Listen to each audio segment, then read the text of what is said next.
उंगलियां चाट चाट कर खाएंगे जब आसान तरीके से इतनी मज़ेदार खिचड़ी बनाएंगे। इसके साथ ही मैंने एक स्पेशल चटनी बनाई है, तो चलिए देख लेते हैं कि इस खिचड़ी को हमने किस तरह बनाया है। अस्सलामुअलैकुम, मेरा नाम है शाहिन और मैं अपने किचन में आप सबको खुश आमदीद कहती हूँ। गर्मियों के मौसम में दिल करता है कि बहुत ही लजीज खाना भी झटपट तैयार हो जाए। तो आज मैं अपने किचन में बहुत ही मज़ेदार मूंग मसूर की दाल की मिक्स खिचड़ी बना रही हूँ। बहुत मज़े की बनती है। इसके लिए मैंने 1 कप बासमती चावल लिए हैं।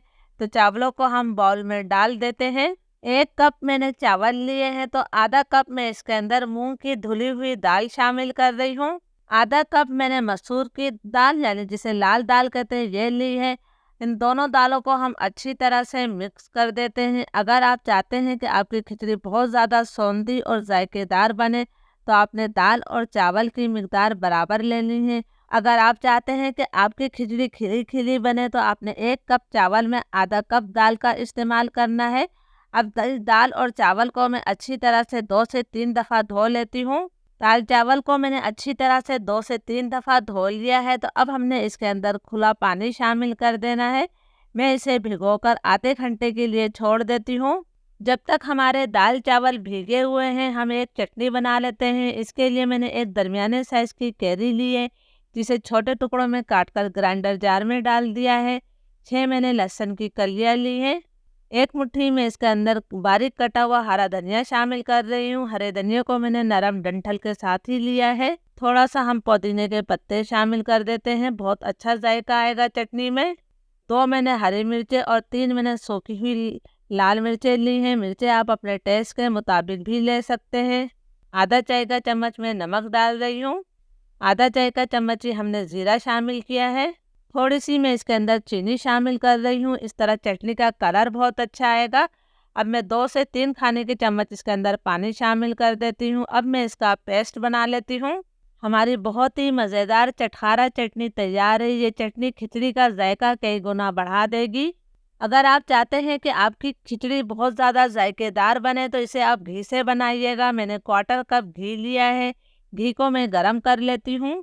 घी गरम हो गया है, तो अब मैं इसके अंदर कुछ खड़े गरम मसाले शामिल करूँगी। 2 मैंने छोटे दालचीनी के टुकड़े लिए हैं, 1 बड़ी इलायची है, 3 लौंगे हैं, 6-7 काली मिर्चें और 1 चाय का चम्मच मैंने सफ़ेद ज़ीरा डाला है। 3 मैंने सूखी गोल मिर्चें डाल दी हैं। खड़े गरम मसालों को मैं 30-40 सेकंड तक फ्राई कर लेती हूँ, ताकि घी में इनकी अच्छी सी खुशबू आ जाए।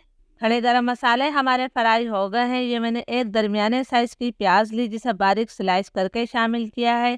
प्याज को हमने मुसलसल चलाते हुए लाइट ब्राउन करना है। ज़्यादा डार्क कलर प्याज को मत दीजिएगा। प्याज हमारी लाइट ब्राउन हो गई है, तो अब मैं इसके अंदर भीगे हुए दाल चावल शामिल करूँगी। दाल चावल को भीगे हुए आधा घंटा हो गया है और इसका तमाम पानी मैंने निकाल दिया है। दाल चावल को हमने हल्के हाथों से अच्छी तरह से मिक्स कर लेना है। ये जहन में रहे कि ये भीगे हुए दाल चावल है, तो आपने जल्दी जल्दी चम्मच नहीं चलाना है। दाल चावल को मैंने अच्छी तरह से मिक्स कर लिया है, तो अब हमने इसके अंदर पानी शामिल करना है। इस कप से नापकर मैंने 1 कप चावल और 1 कप ही मैंने दाल ली थी, तो हमने दाल चावल का डबल पानी शामिल करना है। आप भी दाल चावल किसी कप कटोरी या गिलास से नाप कर लिया करें, इस तरह आपको पानी डालने में बहुत ज़्यादा आसानी होगी। ये मैंने पूरे 4 कप पानी शामिल कर दिया है। इसको हमने हल्का सा मिक्स करना है।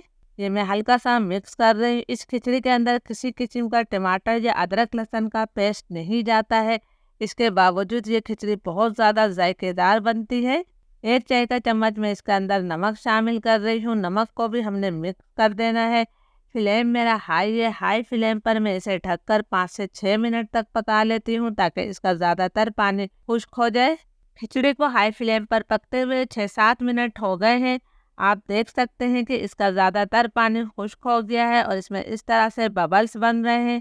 इसका मतलब है कि अभी इसके नीचे में पानी मौजूद है। तो अब फ्लेम में बिल्कुल लो कर रही हूँ। लो फ्लेम पर हमने 8 से 10 मिनट का दम दे देना है। 8-10 मिनट हो गए हैं। हमारी खिचड़ी में दम आ गया है। माशाल्लाह बहुत ही नरम और सौंधी सौंधी हमारी खिचड़ी तैयार है। ज़रूर आप लोग इस रेसिपी को ट्राई कीजिएगा। इंशाल्लाह जब आप इसे बनाएंगे तो आप लोगों को बहुत ज़्यादा ये खिचड़ी पसंद आएगी। तो चलिए अब हम इसे सर्व कर लेते हैं। इस आसान और मज़ेदार खिचड़ी की रेसिपी को आप गर्मियों की दोपहर में ज़रूर ट्राई कीजिएगा और मुझे कमेंट्स करके ज़रूर बताइएगा कि ये मज़ेदार रेसिपी आपको कैसी लगी। इजाज़त दीजिए, अल्लाह हाफिज़।